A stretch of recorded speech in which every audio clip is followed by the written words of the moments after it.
गोविंद शिल्प घेऊन येत आहे 79 ट्विन बंगलोचा भव्य दिव्य पंढरपुरातील एकमेव प्रकल्प। आमच्या प्रकल्पाची वैशिष्ट्ये मनाला शांती देणारं महादेवाचं मंदिर, मुख्य रस्ता सुमारे 30 फुटांचा, अंतर्गत रस्ता सुमारे 20 फुटांचा, ग्रामपंचायत योजनेचा प्रत्येक बंगलोजला स्वतंत्र नळ, सांडपाण्याची सुरक्षित विल्हेवाट, सर्व टाइल्स ग्लॉसी आणि नामांकित कंपनीच्या, सर्व स्टेअर, खिडक्या, चौकटी सुपर ब्लॅक ग्रेनाइट, दोन्ही अटॅच बाथरूम पूर्णपणे टाइल्स, पंतप्रधान हर घर नल योजना पूर्णत्वाकडे, bathroom, basin, kitchen, CP fittings हे जगवार कंपनीचे, स्टील वर्क पूर्णपणे जिंदाल कंपनीचे, 1000 लिटर पाण्याची टाकी, 150 लिटर सोलर वॉटर हीटर सोबत वॉटर प्युरिफायर, प्रत्येक बंगलोजला स्वतंत्र पार्किंग, दर्शनीय भाग पूर्णपणे डॅटो टाइल्स, टाटा प्रवेश कंपनीचे आकर्षक भक्कम दरवाजा, फुटी उंचीचे सुरक्षित कंपाऊंड। मग विचार काय करताय? गोविंद शिल्प, पत्ता गट नंबर 95, हॉटेल अंगण शेजारी, टाकळी रोड, पंढरपूर। ताज्या घडामोडी पाहण्यासाठी आमच्या YouTube चॅनलवरील PVR म्हणजेच पंढरी वार्ता या न्यूजला सबस्क्राइब करा आणि शेजारील बेल आयकॉनवर क्लिक करा।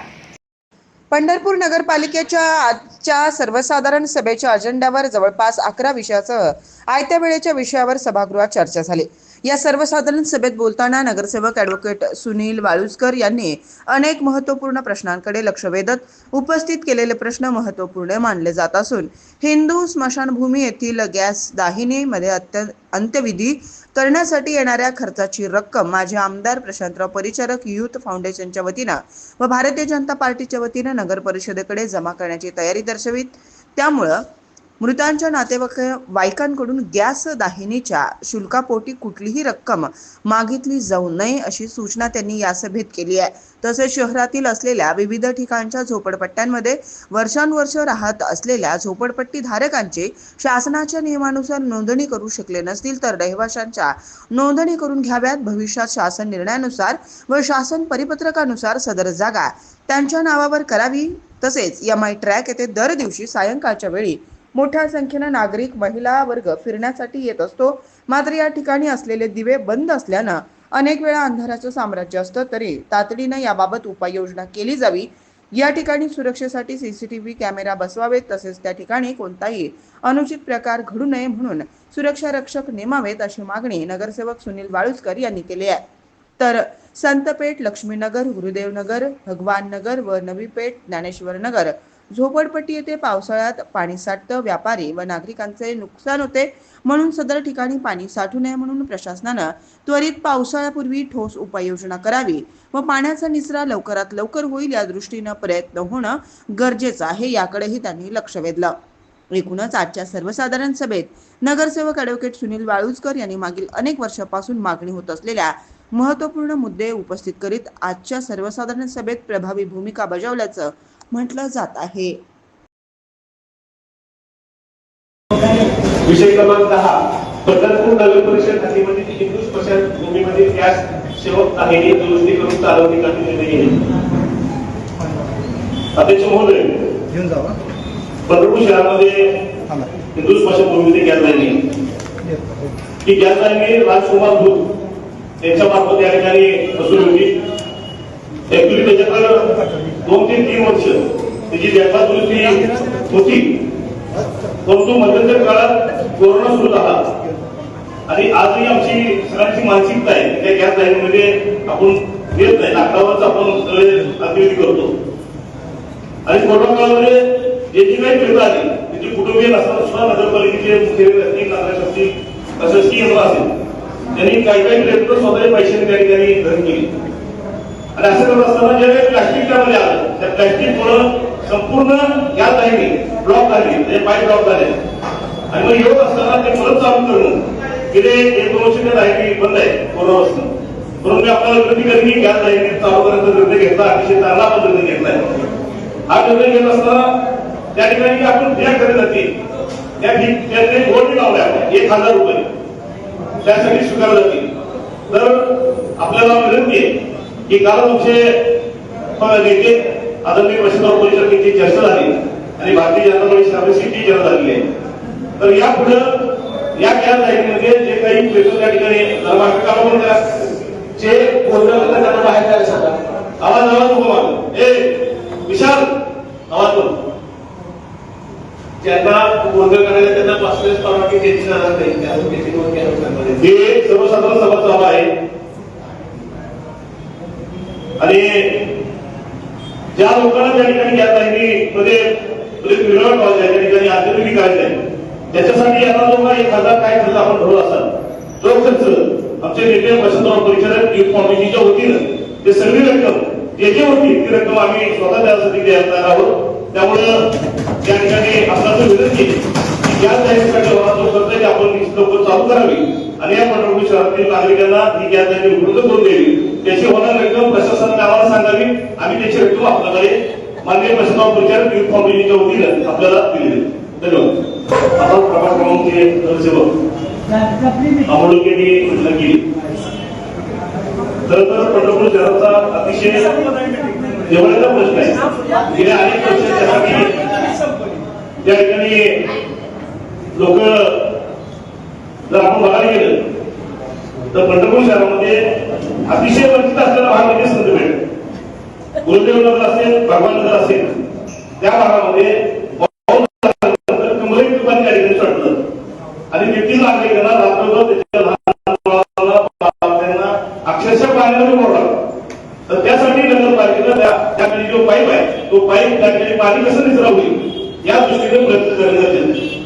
दुसरं जे आहे तो सरकारकडनं येणारा लेखी नाला या लेखी नाल्यापासून माननीय सन्माननीय नगरसेवक संजय देसाई यांच्या प्रभागातून येतो. त्या लेखी नाल्याचं सुद्धा पाणी त्या ठिकाणी जास्तीत जास्त पाऊस झाला तर शेतकरी आता असेल नवीन भागामध्ये त्या ठिकाणी पाणी साठतं आणि अनेक व्यापाऱ्यांचं आतापर्यंत लाखो रुपये नुकसान झालेलं आहे. तर त्या बाबतीत सुद्धा आपण त्या ठिकाणी त्या काही उपाययोजना करणार आहात पावसाळ्यापूर्वी त्याबाबत शासन प्रशासनाने सांगावं. तिसरा जी मुद्दा आहे की आम्हाला साहेबांनी सांगितलं की सावकाश आणि भारत माताची मागची जी बाजू आहे त्या ठिकाणी झोपडपट्टी गेल्या अनेक वर्ष त्या ठिकाणी पाणी साठतं. आपणही मला त्या ठिकाणी भेट दिली अनेक नगरसेवक भेट दिली परंतु त्या ठिकाणचा प्रश्न कायमस्वरूपी करायला असेल तर त्या ठिकाणी मी तिथं पाण्याची पाईपलाईन टाकणं आणि त्याचं गाजन मार्गच्या बाजूने ते पाणी कसं बाहेर काढता येईल या दृष्टीने ह्या तीन गोष्टी की ज्या पंढरपूर शहरामध्ये पडणाऱ्या पावसामुळे नागरिकांना त्रास झाला नाही. त्यामुळे प्रशासनाला विनंती आहे साहेबांना विनंती आहे की आपण या कामी लवकरात लवकर त्याचे काही उपाययोजना करता येतील आपण यासाठी योजना करावी. तो जी काय 10 कोटी तरतूद केली तर त्या 10 कोटीची तरतुदीमध्ये स्थगित ठेवला का मंजूर केला या दोन गोष्टी वेगळ्या. मला असं वाटतंय की शासनाकडून अजून त्या संदर्भात कुठल्याही अधिकृत सूचना आलेल्या नाहीत आणि आपण बजेटमध्ये तरतूद धरली.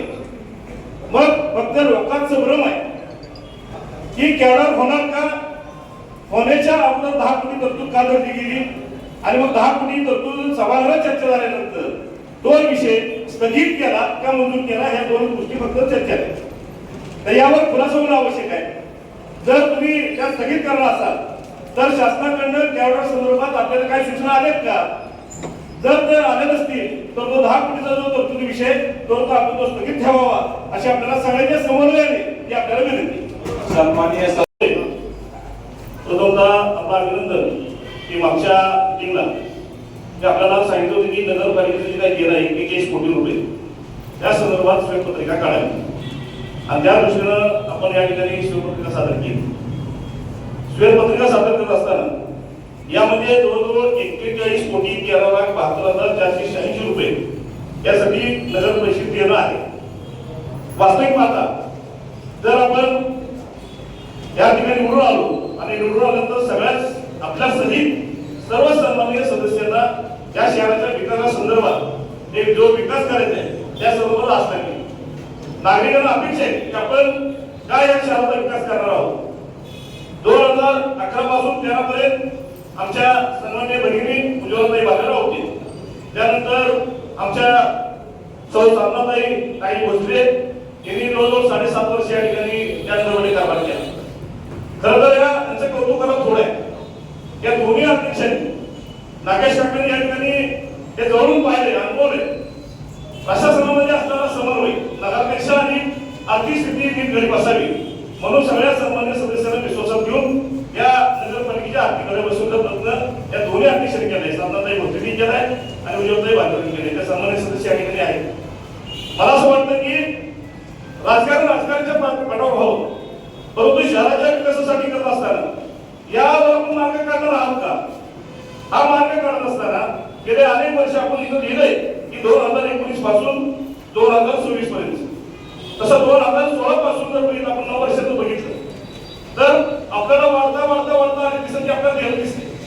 देणं काय दिसतंय तर नगरपालिका फंडाचं मिळणारं उत्पन्न, नगरपालिकेला होणारा खर्च, या सगळ्या गोष्टी महत्वाच्या, यावर लक्ष केंद्रित करणार आहे. आणि बघतो आपण की आज एखाद्या जरी चेंबरचं झाकण बसवायचं झालं तर ती ते ठेकेदाराला फोन केला जातो, आम्ही त्या इंजिनियरला फोन करतो, आमचे सन्माननीय सदस्य आपणही फोन करतात. त्यावेळेस सांगितलं जातं की सध्या माझं मागचं दिलेलं नाही आणि मी पुढचं काम करणार. मग या ठेकेदार सुद्धा असं बसलाय, 41 कोटी कुणाचे कुठे 1 कुठे 2 कुठे ते ठेकेदारी म्हणतात की त्याचे बरोबर आहे, त्यांना पण फुकट देत नाही. येणारा कधी आला पैसे घेतले हाती घेतले जात नाही, जीसीबी लावतो डिझेल पेट्रोल पंपाला थांबत नाही. यावर काहीतरी तोडगा काढणं आवश्यक आहे.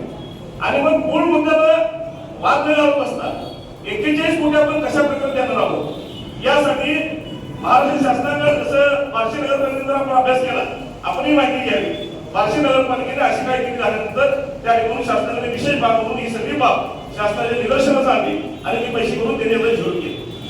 हे ठेकेदाराचं देणं, नगरपालिकेला असलेलं देणं केव्हा तरी निवडून होणं आवश्यक. आणि म्हणून आपल्याला विनंती की आपण वेळ काढावा, आपल्या संबंधित सदस्य वेळ काढावा, त्याचा अभ्यास करावा. माननीय मुख्यमंत्री देवेंद्र फडणवीस साहेबांनी याची बैठक लावावी. या कामी आपण बघतो की शहरात अनेक ठिकाणी विकास कामं झाली, पाण्याच्या टाक्या झाल्या असतील, रस्ते झाले असतील, सगळे अनेक विकास कामं ही अनेक योजनेतून झाली. मग अनेक योजनेत होत असताना नगरपालिका फंडात 41 कोटी देणं का झालं असाही संग्रह आमच्या तुमच्या ताब्यात आणण्यात होऊ शकतो. परंतु नगरपालिकेला मिळणार उत्पन्न, माझा प्रश्न आपल्याला असा आहे की 5 कोटी रुपये आपल्याला प्रत्येक मुख्यमंत्री जाहीर करतात. आपल्याला 5 कोटी केव्हा जाहीर करतात, अशा जाहीर केले जातात. येथे 5 डिसेंबर झाल्यावर तोपर्यंत नगरपालिकेने पैसे खर्च लागतात. प्रत्येक वर्षी सांगितलं की 10 कोटी दिले जातात. मी आपण सांगणार की आपल्या 10 कोटी दिला आहे का, या ठिकाणी अकाउंट असतील त्याला विनंती की ज्या दिवशी तुम्ही 10 कोटी जाहीर केला त्या दिवसापासून 10 कोटी तुम्हाला यात्रा अनुदान आले.